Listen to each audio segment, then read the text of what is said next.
Il reste 8 matchs plus la coupe pour nous.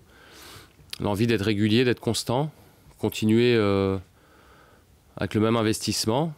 Et puis surtout, sur les matchs qui sont tous beaucoup plus disputés quand arrive la fin de championnat, de garder beaucoup de sang-froid, à la fois dans l'approche des matchs, en sachant qu'il y a de l'enjeu, mais aussi dans les matchs pour se maîtriser, ne pas se mettre à la faute, ne pas se retrouver à 10 par exemple sur des faits de jeu ou des choses comme ça. Beaucoup de sang-froid. On dit parfois il reste 6 finales, 8 finales. Pour moi, c'est pas ça du tout. Une finale, c'est une finale, on gagne ou on perd. Là, c'est une dernière partie de championnat où il faudra être plein de maîtrise. Quand ça ne marche pas, il faut rebooster tout le monde et que tout le monde garde confiance. Et quand ça marche, il faut maintenir tout le monde, non pas sous pression, mais dans l'exigence. Nous, de toute façon, si on garde le même investissement, le même état d'esprit qu'on a eu depuis plusieurs mois maintenant, on continuera à engranger. La semaine dernière, elle a été très bonne. Je pense que les joueurs ont un peu plus confiance en eux maintenant, sont un peu plus matures aussi. Mais après, il faut aussi le transposer sur la compète. Là, on a un gros match à Nice. Mais on est capable aussi de faire des choses. On finira la journée, enfin pas tout à fait parce qu'il y aura 2 matchs reportés, mais on finira le dimanche soir, après que les autres aient joué. C'est un super match à jouer. Nice fait une très belle saison, c'est une très belle équipe. Ils ont pris énormément de points sur la poule aller. C'est une équipe qui perd très peu, mais c'est justement un beau challenge que de vouloir aller les faire douter, les titiller dans leur stade. On a été capable, dans un contexte un peu particulier de fin décembre, avec 2 matchs en 8 jours, un Coupe de Ligue et un Coupe en championnat, on était capable de hausser notre niveau et de les gêner. Je pense qu'on est monté d'un cran quand même par rapport au mois de décembre. Mais eux continuent aussi à jouer le haut de tableau. Donc ce sera un match où les 2 équipes auront je pense leur chance, parce qu'on est capable de faire des choses, on l'a montré à l'extérieur. Après, ils sont chez eux, ils vont vouloir dominer, mais en même temps, nous, on est capable d'avoir des séquences et de faire mal à nos adversaires aussi. Ils ont peut-être un peu moins de profondeur sans Pléa.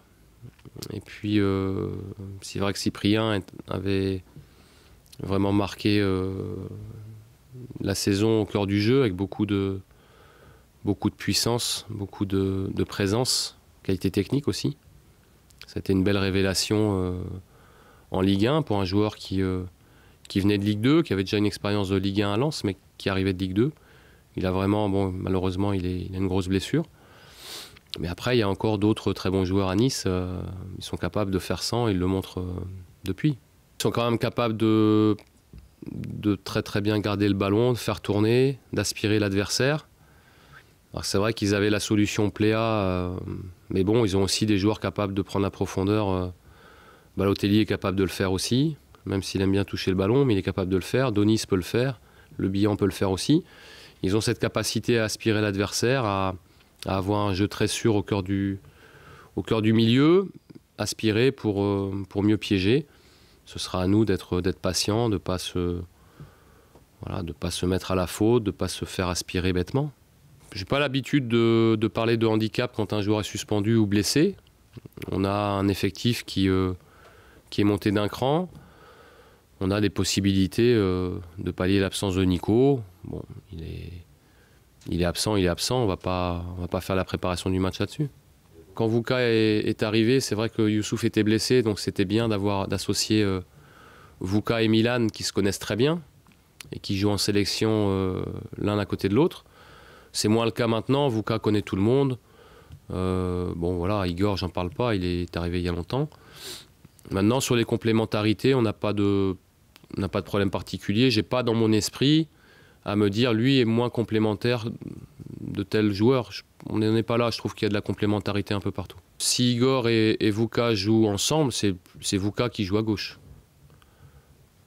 Voilà, parce que Vuka joue à droite et à gauche, mais préfère jouer à gauche. Voilà. Voilà, après, j'avais la même alternative à Guingamp où Carbrat était vraiment un axial droit et Sorbonne pouvait faire les deux. Donc la complémentarité, ça allait bien. Il y a des joueurs qui sont plus à l'aise, ou un peu à droite ou un peu à gauche, et pareil pour les milieux. C'est important d'avoir des joueurs insouciants dans une équipe, ça permet d'avoir du peps, d'avoir un peu plus de spontanéité peut-être. Mais c'est important aussi d'avoir un minimum de réflexion. Et je crois que c'est le dosage entre les deux. Il ne faut pas être dans le calcul, parce que si on est dans le calcul et qu'on ne pense qu'au résultat, qu'au classement, on en oublie de jouer et c'est pas bon. Mais il faut avoir un peu de réflexion quand même dans la compète. Alors il y a de l'enjeu, on le sait, mais ça fait partie de notre métier. Pour l'instant, je m'occupe que de Nice. C'est vrai qu'on aura une échéance super intéressante à jouer mercredi en Coupe de France. Et puis après, ce sera Metz, mais je reste fidèle à mes habitudes. Je m'occupe du match qui arrive. On fera le point après le match de Nice par rapport à l'état des troupes. Et voilà, je ne veux pas me projeter et faire de calculs comme ça.